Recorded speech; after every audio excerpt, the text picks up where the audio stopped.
What up, my freaks? RuinusInsight here with part 2 of my Total Warhammer 3 Vlad and Isabella Immortal Empires campaign. So as we saw last time, we completed the takeover of Sylvania, both southern and northern, and now have our base of operations complete, from where we can choose to go in any direction that we want. In addition to that, we unlocked the first of our bloodline, which was a Necrarch Lord, with the addition of the plus 25 research rate. Unfortunately, that's not quite enough to do much for us. Fortunately, though, we can ameliorate that by getting a Necromancer as fast as possible. It will mean spending some money at the Lich Yard here, but then we get that Necromancer up and running immediately, and then we use the Necromancer in combination with Isabella's Queen Bee ability, which is a hero success chance plus 50% in the local region, to essentially steal tech wherever we're located, or near to where we're located, which will hopefully work out well for us. We will also then probably start by attacking Karak, Kadrin, as we don't really want the dwarves to build up and get strong, plus there are some fairly nice locations in these mountains that we probably want to hold as well, though I guess we do got to be wary of whatever comes from across the mountains, but I guess we'll see about all that later on when we get to it. Anyway, let's see about the levels that we got at the end of last episode. So Vlad is currently at level 9. Oh, well then in fact he shouldn't level at all. He's level 9, he'll unlock Cloud of Horror at level 12, and then we can start getting his really good abilities.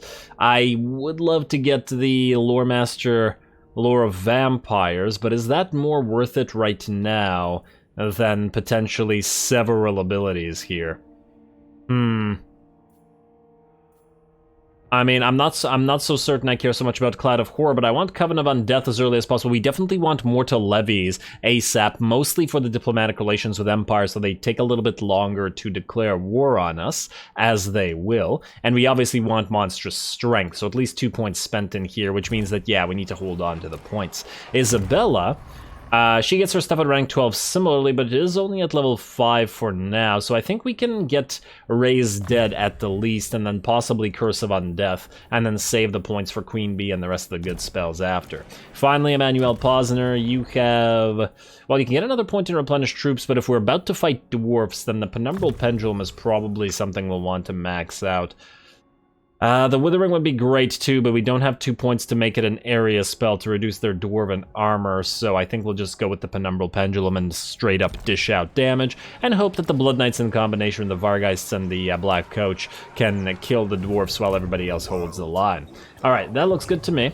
We have no more money to spend, so I guess we're just going to have to end the turn as is. Unassigned skill points, we're holding on to that, so we'll be seeing unassigned skill points for a little while as yet until Vlad levels up.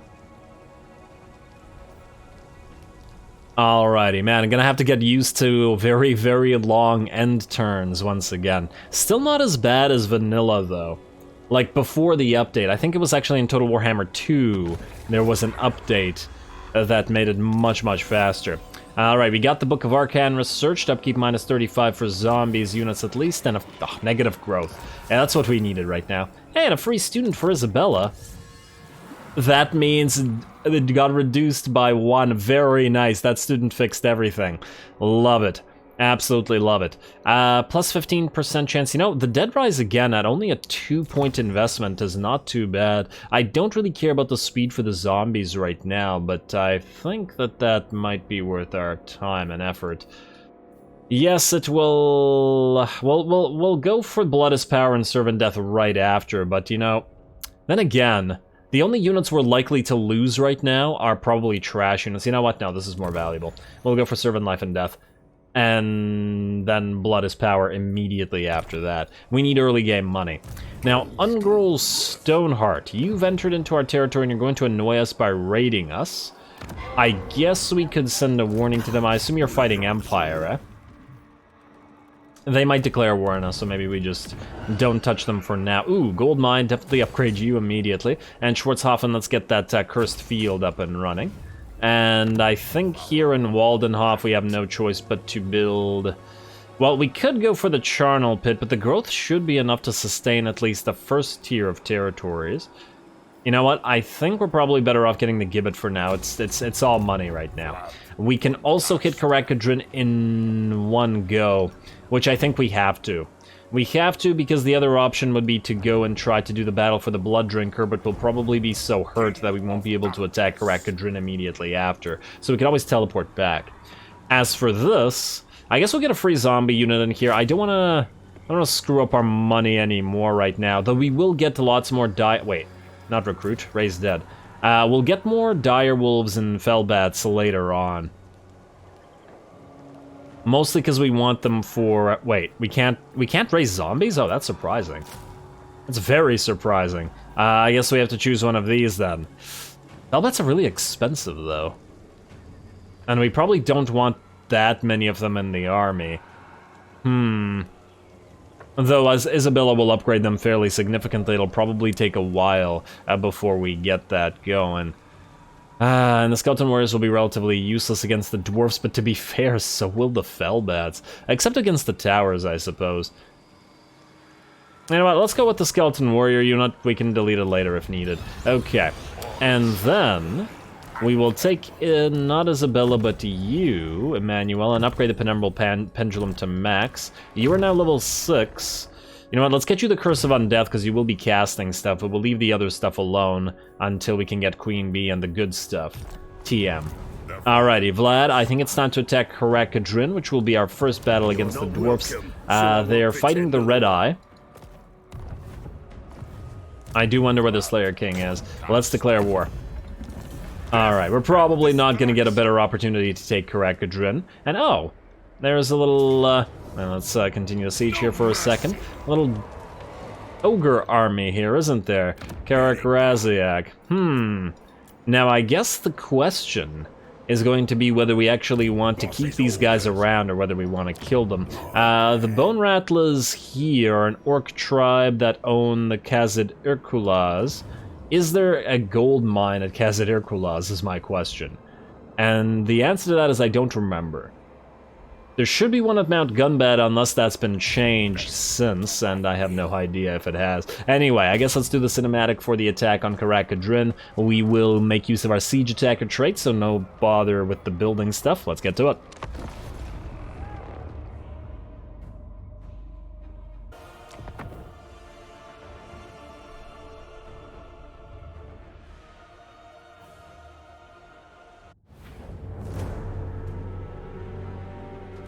Sylvania. Man, Vlad really isn't one for speeches, is he?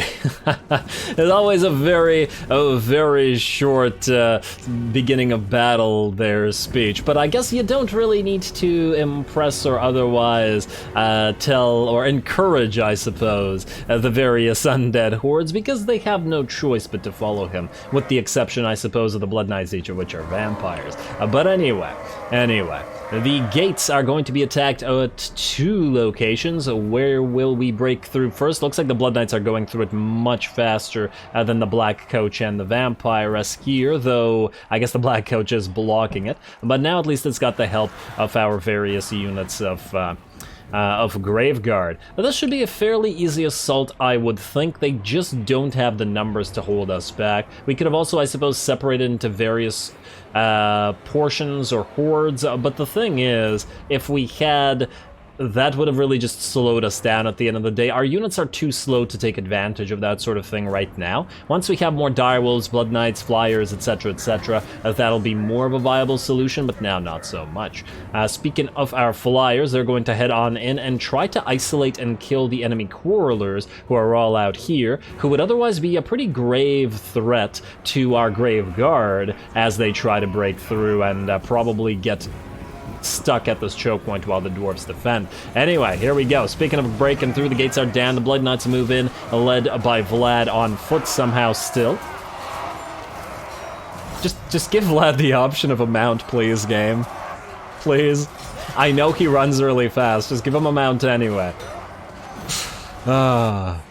man. I mean, if all of these Blood Knights deign to use a mount, why not, right? Anyway, we are moving in. The dwarves have no chance of actually killing the Blood Knights, I believe, especially with the Corpse Cart and Vlad and co nearby. So this is going to be taking a while for us to break through, but I have no doubt about our ability to do so. We also use our Tormentor Sword to make sure that the enemy doesn't get any good attacks in either, and good luck to the Miners. Of course, the Miners are cheap access to armor piercing, so in theory they could do some damage. It's just in practice, not really. And now, lovely, one of the best freaking spells. You gotta love Raise Dead, especially when you have multiple units that can cast it at the same time. Just fill the enemy army up with more and more zombies. Feels so appropriate for the undead, especially as the game doesn't have a function where you just like have, you know, like thousands of extra zombies in your armies. Did those 3 zombies just swing at the same dwarf at the same time? Good job, guys. Good job. Anyway, and dwarves are going to be in pretty bad shape here, but it's going to take a while to break through. Similar thing going on here with the Black Coach and with the other vampire, Manuel Posner, trying to break through 2 sets of Slayers, including the enemy Lord of Slayers. I don't mean the Slayer King. I mean this Lord unit. This is actually quite a bit tougher in terms of the units that are here than what we've got on Vlad's side, interestingly enough. Luckily, I did send 2 units of Graveguard here rather than the one that was with Vlad, because, well, that one had Blood Knights and stuff to take care of business for us. Over on the backline, the enemy have gotten hit both by our bats and our Vargeists, and one of the enemy Quarreler units is already routing. We have lost, I think, a Vargeist or 2 to sustained fire as we move towards them, but now that we've engaged in melee combat, the enemy Quarrelers really don't have much chance. There we go. Well done, Vargeists. I can't wait for you guys to have activated blood again very shortly.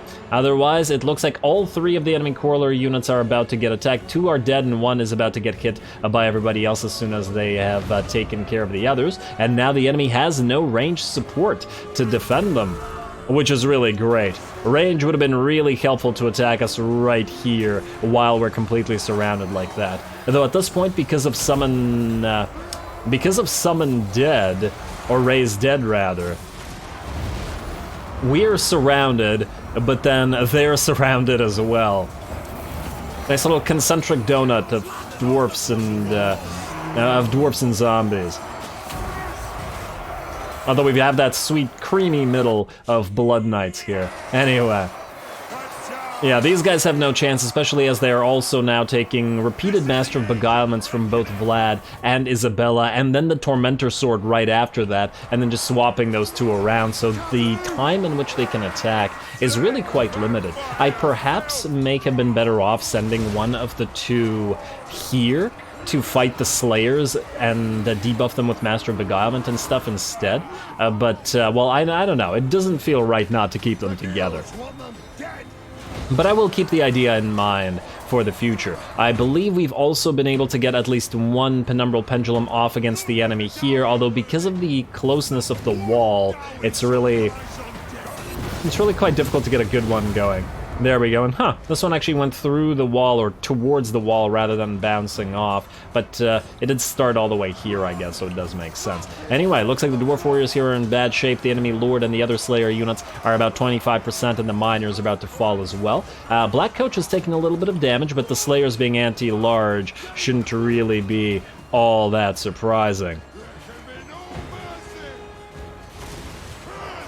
38 melee attack, yeah, okay, but still, we're about to break through here, and the battle should be over quite shortly. Another really nice thing about them not being able to field range is the fact that our Death Stars can just move around our corpse carts, so everybody gets Vigor Mortis. Can't wait to get some Mortis engines as well, speaking of Mortis.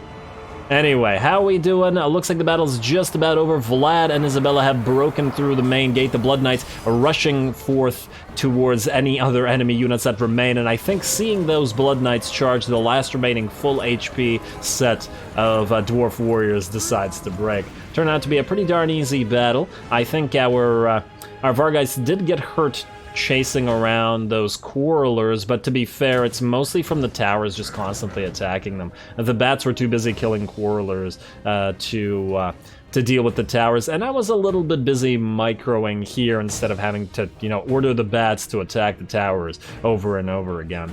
Later on, when we have multiple units of Vargheists, or perhaps a Terrorgeist, or plus our flying vampires in there, we will be able to use those all to attack towers, rather than only having to rely on the Felbats to do that. Anyway, gonna speed it up a little bit, get a few extra Invocation of Nehex going, trying to raise some of the Vargheists back up so that they heal to full, but otherwise, there we go. Decisive victory, easy take for Karak Kadrin, or of Karak Kadrin.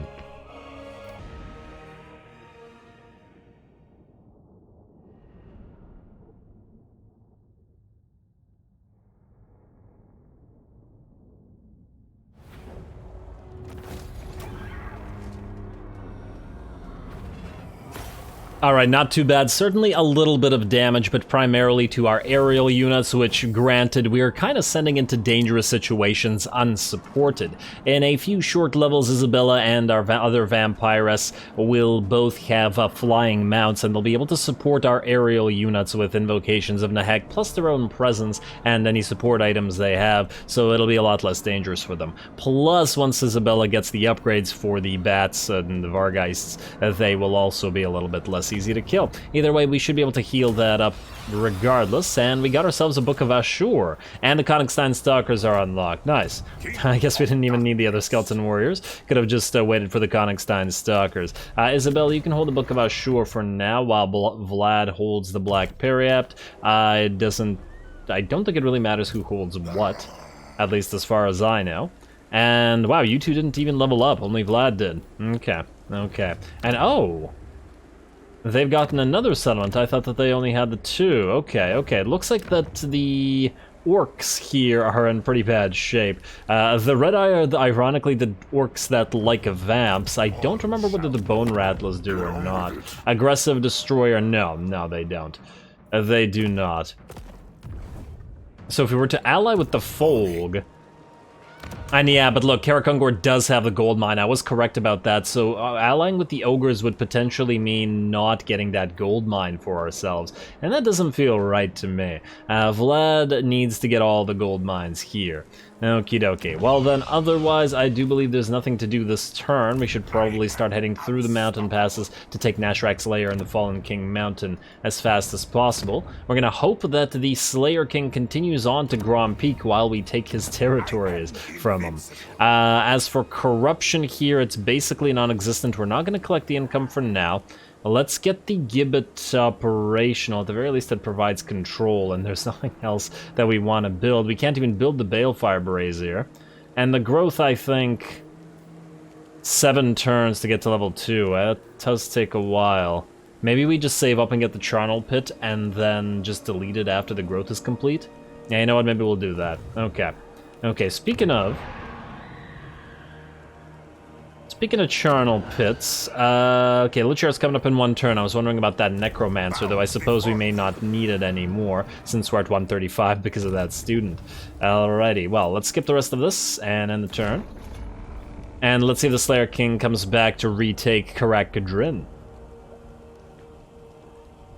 Well, he sent a hero, but he did not send himself. I mean, he wasn't feeling very heroic. Let's see, spread corruption is +2 here. Yeah, it's gonna take a while before we can corrupt the place. We really need to take Nashrak's Lair for this to occur. You are going to then build up the Charnel Pit, and damn, gibbets are so much cheaper. I didn't even know that. Actually, now that I'm thinking about it, we may want to just build another gibbet first and focus on that. We can also upgrade you for a little bit more cash per turn, though if there is another gibbet we can build somewhere, I think I'd prefer that. Templehof, you're growing very slowly. You know what? Let's destroy the Defiled Cairn for now. And we'll leave it for later. Oh man, and these garrisons are just awful. They are awful. We'll have to be careful about that. Alright, fine. We'll upgrade the Wretched Farmstead, which will mean not enough money to upgrade anything in Karak Kadrin other than a gibbet, which we can't because the public order will go negative as soon as the military presence at 20 is gone. Yeah. Do it anyway. Because the military presence will go up again once we're in Nashrak's there. You know what? Fine. Fine. If we can't afford this, I'd rather not wait the turn. Let's move you guys out. Wait, shouldn't we start... I know the way. We could try March Stance. We could risk it. But if the Slayer Kings moved back to... I'm very tempted to, because we might then be able to attack Nashrak's lair in a single turn. You know what? Let's risk it. Ah, damn it. Okay. Actually, it's kind of a trash army. Damn, I shouldn't have backed off.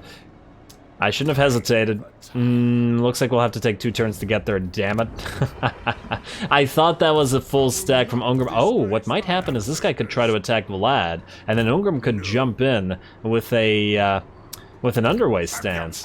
So maybe it was the right move to back off, though now I'm thinking this guy could still attack us from here.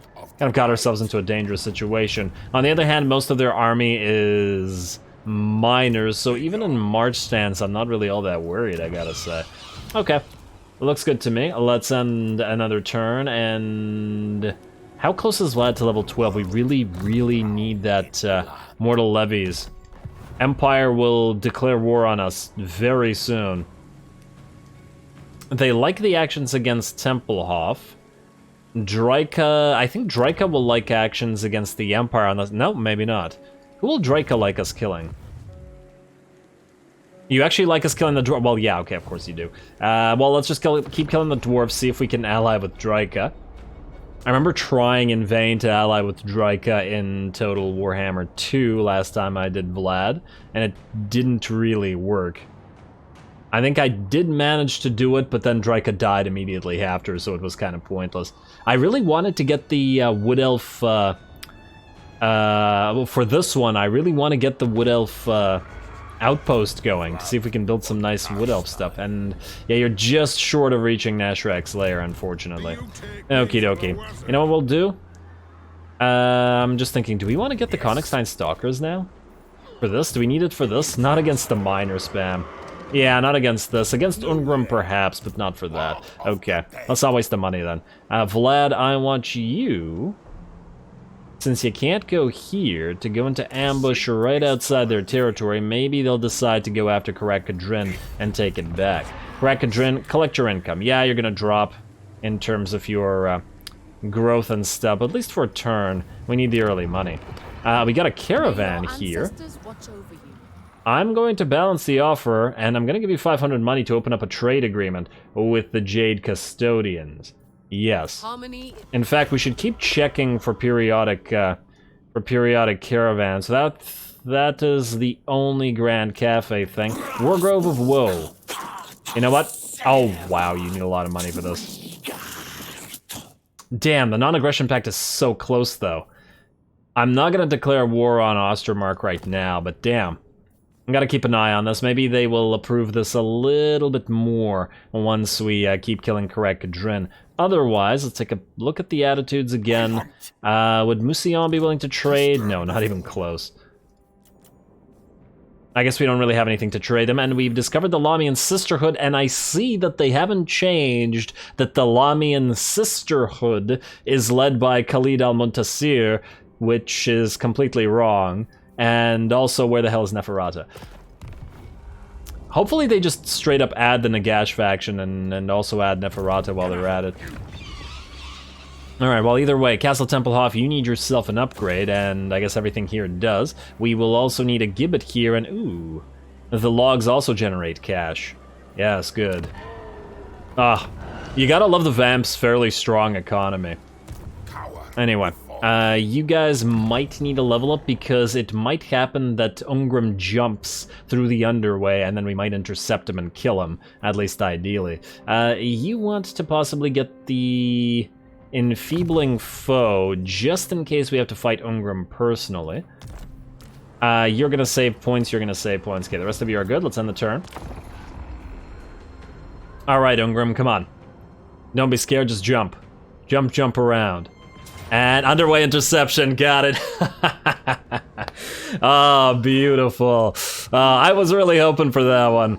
Oh, amazing. Well, time for another cinematic battle. Well done, Vlad. Well done, Izzy. Go.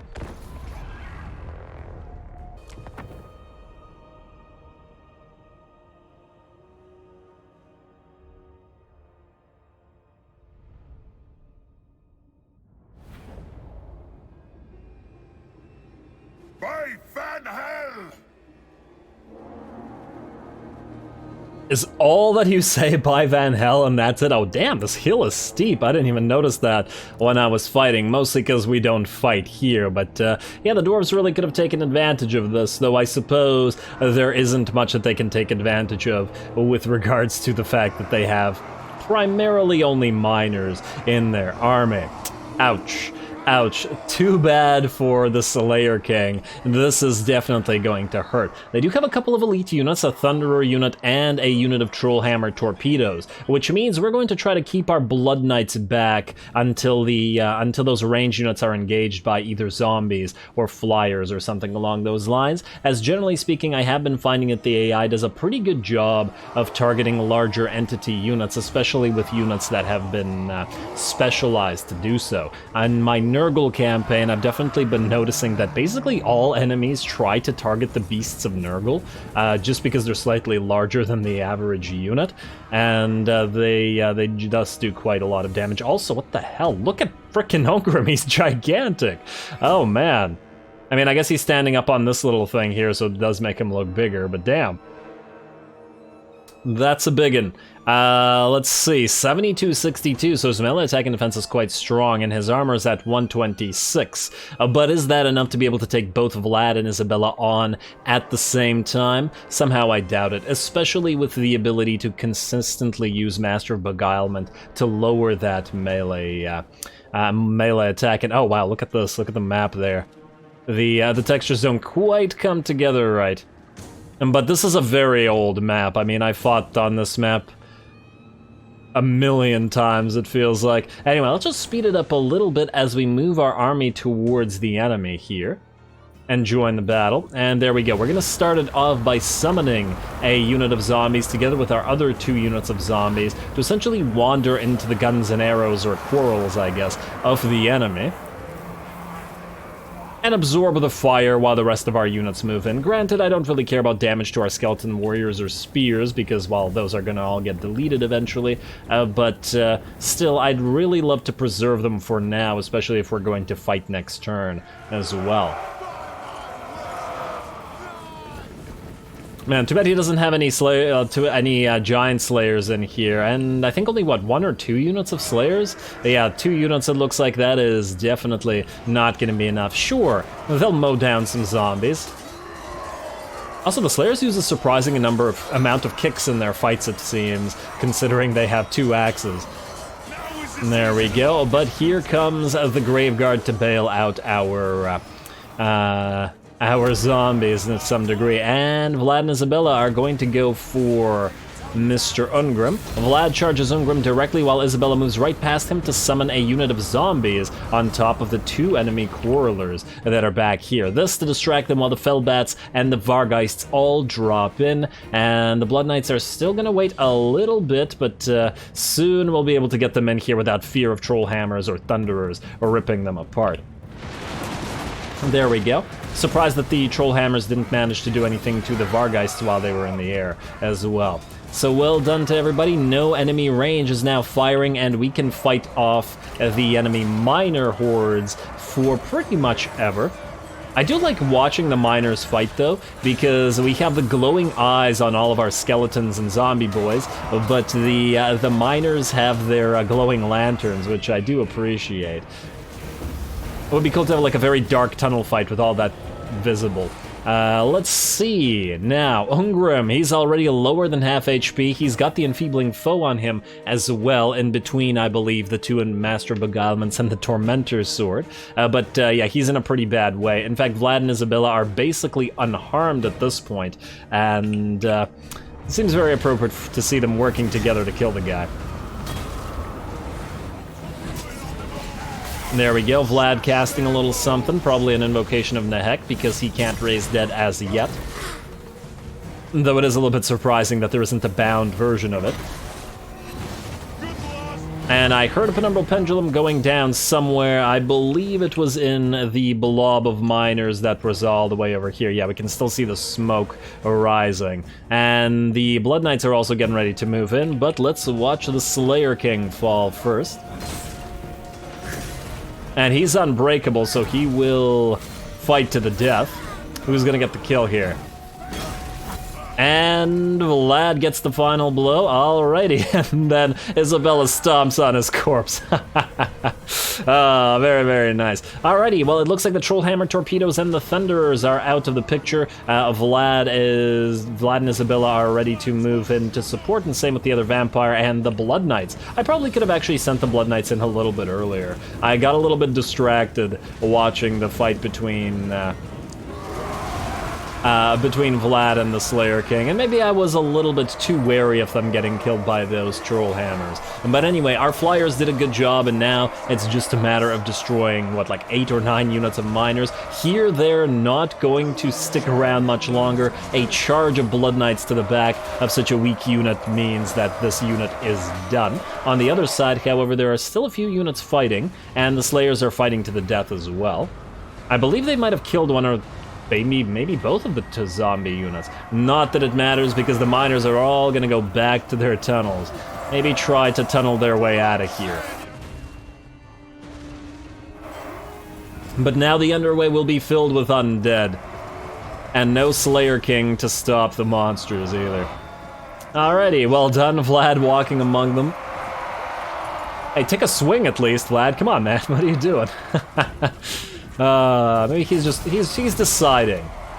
He's trying to pick which one. There are so many. Anyway, there we go, and just like that, the battle ends. A pretty decent victory for us, and I believe the enemy army will be destroyed completely because this was an underway interception, which is another reason why this really works in our favor. And just have to make sure that we destroy the faction before Ungrim comes back up, especially since we won't be getting the trait on anybody else. We also got a couple of invocations of Nehek going on these 4 units here, mostly to repair our 2 units of Graveguard that got a little bit beat up holding the line against Slayers. Again, unsurprisingly, but otherwise I think zombies were the only casualties.